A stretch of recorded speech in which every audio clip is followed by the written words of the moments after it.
Dokter saya itu adalah dokter pertama di dunia ini yang meneliti tentang bahsul masail NO, ukuran dokter ya, ukuran S3. Yang terpenting bukan melanggar, dan kata bid'ah dan makruh itu bergeser karena adanya pemahaman. Bukan saya yang bergeser, tapi di Jamiah NO sendiri keputusannya memang berubah, dan itu wajar. Cobalah Imam Syafi'i, bayangkan Imam Syafi'i rahimahullah, orang yang sangat alim itu. Salah satu contoh yang mudah aja, di Baghdad beliau berpendapat laki-laki perempuan siapapun bersentuhan batal. Tapi ketika pindah ke Mesir berubah pendapatnya, bahwa hanya yang bukan mahram aja yang membatalkan wudhu. Jadi bid'ah itu segala tambahan yang terkait akidah dan ibadah, bukan muamalah. Assalamualaikum warahmatullahi wabarakatuh. Bismillahirrahmanirrahim. Alhamdulillahi rabbil alamin. Wassalatu wassalamu ala asyrafil anbiya wal mursalin Sayyidina Muhammad wa ala alihi wa ashabihi ajma'in. Subhanaka la ilma lana illa ma 'allamtana innaka antal alimul hakim. Allahumma fa'alna bima 'allamtana wa 'allimna ma yanfa'una wa zidna 'ilman nafi'a. Al-Fatihah. A'udzu billahi minasyaitonir rajim. Bismillahirrahmanirrahim. Alhamdulillah rabbil alamin. Ar-Rahmanir Rahim. Maliki yaumiddin. Iyyaka na'budu wa iyyaka nasta'in. Ihdinas siratal mustaqim. Siratal ladzina an'amta 'alaihim ghairil maghdubi 'alaihim waladdallin. Amin. Allahumma shalli 'ala sayyidina Muhammad wa ashghili zalimin bizzalimin. Allahumma shalli 'ala sayyidina Muhammad wa ashghili zalimin bizzalimin wa akhrijna min bainihim salimin wa ala alihi wa sahbihi ajma'in. Hadirin hadirat jamaah Masjid Al-Qadar, jamaah umroh Az-Zahra dan Safari, para maha santri kuliah solusi spiritual Al-Qadar, dan para pemirsa rahimakumullah, moga-moga semuanya dirahmati Allah Subhanahu wa taala, rahmat kesehatan lahir batin, rahmat kemudahan hidup, kelancaran rezeki, dan terutama rahmat keselamatan dunia dan akhirat. Amin ya rabbal alamin. Kita juga berdoa dan mendoakan saudara-saudara kita yang tertimpa musibah, baik musibah gempa maupun musibah banjir. Moga-moga mereka dikaruniai Allah SWT kekuatan iman, kesabaran, ketabahan, dan diganti dengan yang lebih baik. Dan kita moga-moga semuanya selamat dari segala macam musibah. Amin ya rabbal alamin. Hadirin hadirat dan para pemirsa, ada banyak sekali pertanyaan.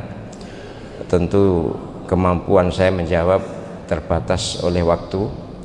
Yang paling ramai adalah soal tahlilan NO. Tahlilan NO sudah berumur lama ya.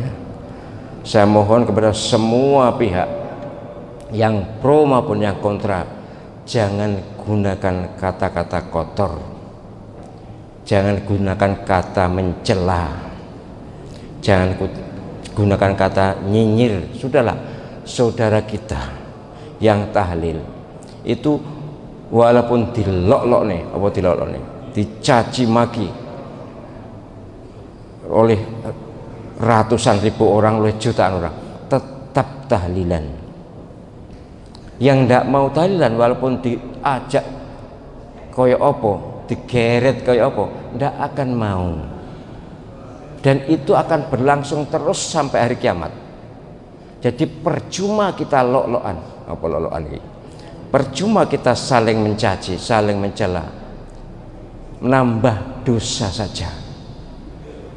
Pahala belum tentu, kebenaran yang dibela dengan kejahatan atau dengan menyakiti orang kan juga dosa. Menyakiti orang itu dosa. Ini penting saya ingatkan agar panjenengan baik yang alim maupun yang awam, cobalah sadari bahwa cermin hati itu adalah mulut. Berulang kali saya sampaikan, mulut ini, ucapan ini adalah cermin hati kita. Kalau ucapan kita kotor, hati kita juga kotor. Kalau ucapan kita bersih, hati kita juga bersih. Baik, beberapa ungkapan yang tentu saya perhalus ya. Pertama, Ustadz ini profesor, kok baper, kehilangan logika. Loh, kata kehilangan logika berarti kan gendeng ya. Ya sudahlah, saya maafkan. Siapapun yang mengatakan menggunakan kata-kata kotor, saya maafkan. Saya beragama, kita beragama tentu menggunakan akal sehat, dan bukan hanya akal saja, tapi juga perasaan, juga hati. Beragama itu begitu, lahir batin, akal juga spiritual, rasio juga rasa. Banyak uraiannya, tapi intinya loh, itu jelas tahlilan itu bid'ah gitu. Ini jelas pro yang atau kontra tahlilan. Tahlilan itu jelas bid'ah. Kok kemudian Ustadz bersikap toleran, bersikap permisif, bersikap ya seperti ya baper istilahnya? Itu kan kehilangan logika. Sungguh saya amat sadar dan saya sangat tahu, mohon maaf, bagaimana keputusan Bahsul Masail NU tahun 1926 itu. Saya tahu, tekstualnya saya tahu, saya neliti itu toh. Dokter saya itu adalah dokter pertama di dunia ini yang meneliti tentang Bahsul Masail NU, ukuran dokter ya, ukuran S3. Dan saya punya dokumennya mulai tahun 1926 sampai 1999 saat itu. Ya, sekarang sudah entah tambah berapa kali lagi, tapi dokumen yang saya dapatkan, yang saya teliti memang tahunnya terbatas itu, karena saya meneliti tahun itu, tahun 99, 2000, 2001 itu. Jadi saya bukan meninggalkan logika. Saya tahu betul bagaimana keputusan Bahsul Masail tahun 1926 itu.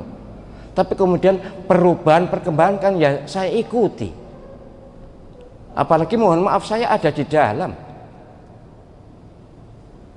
bersikap, dalam beragama. Kita tidak hanya menggunakan kacamata kuda, hanya melihat secara rasional ini salah. Nanti di ruang ada perubahan, ada pergeseran, dan itu dilakukan oleh para ulama. Jadi terserahlah panjenengan menyebut saya sebagai apa, terserah. Yang jelas saya bisa mengerti jika kaum Nahdliyin walaupun pada 1926 itu Bahsul Masailnya menyatakan tahlilan makruh, kemudian 3 hari, 7 hari, 40 hari dan seterusnya itu bid'ah, tapi kemudian ada pergeseran dan ada, bukan hanya geser wong itu, tapi geser penjelasannya juga ada. Kalau penjelasan membaca secara keseluruhan akan bisa mengerti itu. Ojo terus moco sing tahun 1926 sing memutuskan makruh dan bid'ah itu saja, lihat perkembangannya. Dan lagi seperti yang saya katakan tadi, orang tahlilan itu biar dilok-lok nih, biar dicaci maki. Kalau dia yakin tahlilan, ya akan tahlilan. Yang tidak juga gitu, walaupun diajak digeret-geret ya tidak akan mau. Dan itu bukan orang awam loh. Yang iya atau tidak itu sejak dulu. Gampangnya secara peta, kalau fikih ya, yang mazhab Hanafi dan mazhab Hambali pro, iya boleh nyampe. Yang Imam Syafi'i tidak, jangan, tidak nyampe. Yang Imam Malik mauquf, saya tidak berpendapat. Terus kurang apa? Alimnya orang-orang ini kurang apa? Kan alim toh. Jadi sudahlah, kita ini ngrumangsani, apa ngrumangsani Mas? Merasa bahwa kita ini ya tidak sealim beliau-beliau rahimahumullah. Baik, itu yang pertama. Yang kedua, kosok wali itu sebaliknya. Ustadz kok lunak sekali terhadap tahlilan, kan ya sing kamu saya dikatakan baper, ini kok lunak padahal jelas bid'ah. Ya podo penjelasan saya sama ya kalau gitu, ini bahwa saya bukan soal lunak tidak lunak. Beragama itu di samping pemahaman akal juga perasaan, penerimaan hati. Kebenaran harus kita pegang berdasarkan rasio, tapi bagaimana ketenangan juga penting. Yang terpenting bukan melanggar, dan kata bid'ah dan makruh itu bergeser karena adanya pemahaman. Bukan saya yang bergeser, tapi di Jamiah NU sendiri keputusannya memang berubah, dan itu wajar. Cobalah Imam Syafi'i, bayangkan Imam Syafi'i rahimahullah, orang yang sangat alim itu dari Baghdad pindah ke Mesir, itu banyak pendapat yang berubah itu. Namanya kalau yang di Baghdad qaul qadim, pendapat lama, yang di Mesir pendapat qaul jadid, pendapat baru. Banyak sekali, bahkan pendapat lama itu tinggal 17 masalah, yang lain-lainnya sudah berubah. Salah satu contoh yang mudah aja, di Baghdad beliau berpendapat laki-laki perempuan siapapun bersentuhan batal. Bojo bapak kalau anak itu atau ibu dengan anak laki-laki batal. Tapi ketika pindah ke Mesir berubah pendapatnya, bahwa hanya yang bukan mahram aja yang membatalkan wudhu, kalau mahram tidak. Begitu itu pendapat bergeser, ya biasalah, tidak usah dimasalahkan. Ini yang nggak enak juga ini profesor yang salah faham. Kalau salah faham mohon maaf ya, mustahil. Tapi kalau salah kata mungkin. Nek salah faham aku gak mikir. Salah faham berarti fahamnya salah kan, pikirannya salah kan. Ya mustahil kan, ya terus dipikir sih tuh. Apa-apa kan jadi mikir sih. Tapi kalau salah kata, salah ucap sangat mungkin. Sering tidak terasa, saya baru tahu setelah nonton video, oh ternyata saya salah ucap. Lalu saya bilang sama Mas Khalid, tolong di skip atau di edit. Namanya manusia, al-insan wa khalaqatu wan-nisan. Manusia itu tempatnya lali, salah dan lupa, wajar. Tapi kalau disebut salah faham, ini kayaknya yang salah faham yang mengatakan ini. Jadi dia menguraikan pendapat Mbah Hashim, lalu ditempelkan ke saya seperti saya itu salah. Yang saya soroti, yang saya komentari, yang saya respon karena permintaan jamaah, permintaan istilahnya apa penonton di YouTube itu? Netizen ya. Desakan netizen, saya mengomentari bagaimana keputusan Bahsul Masail itu.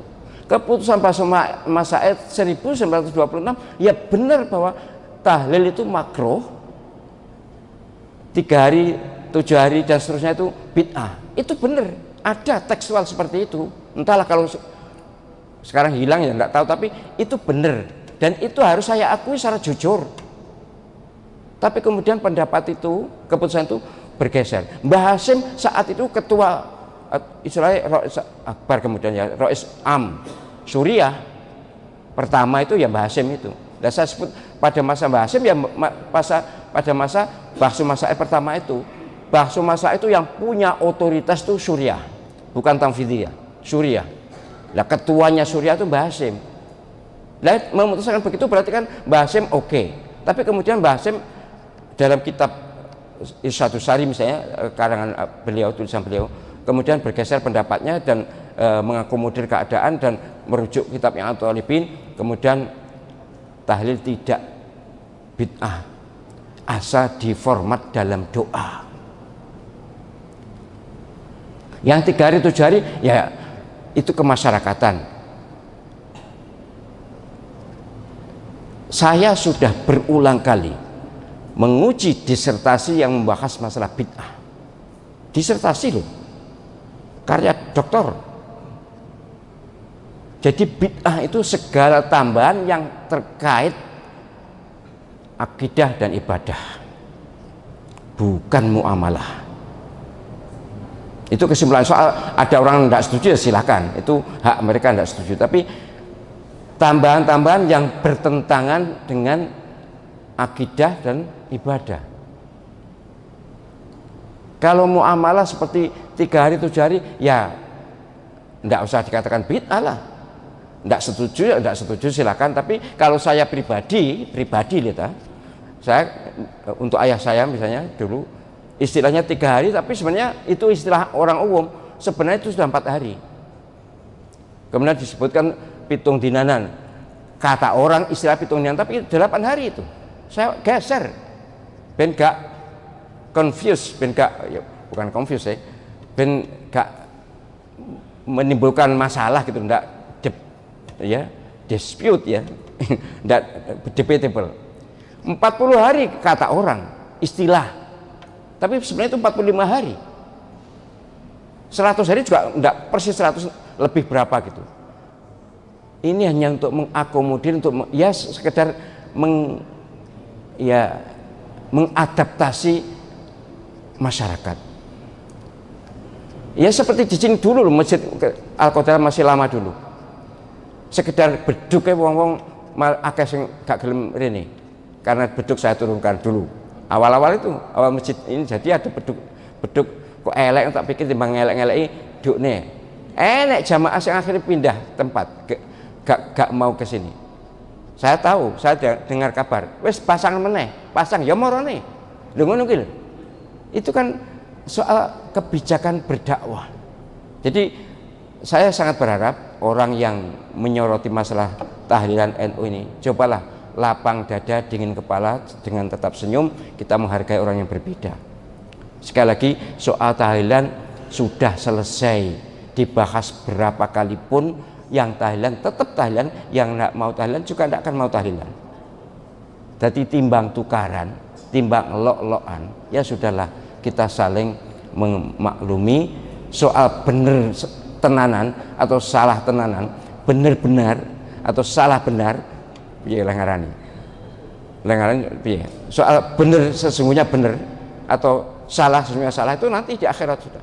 Di padang mahsyar kita sama-sama tunggu. Sekarang ya sudahlah, kita saling maklum. Wes kedawan itu masalah tahlilan ki ya. Jadi tolong kepada yang mengomentari saya, komentar dengan bahasa apapun, saya maklumi dan saya maafkan. Nggak usah netizen atau mohon maaf para penggemar saya itu yang ngocok-ngocoki. Para penggemar saya itu nggak terima kalau saya dilokne, itu nggak terima. Aku lo terima. Jadi tenang saja ya para muhibbin ya, para pecinta atau apa follower ya, follower nggak usah protes ya, sudah biarlah, sudah mereka nanti akan dewasa sendiri, akan menggunakan kata-kata yang lebih santun lah ya. Jadi sekali lagi, kata apapun saya terima dan saya maafkan.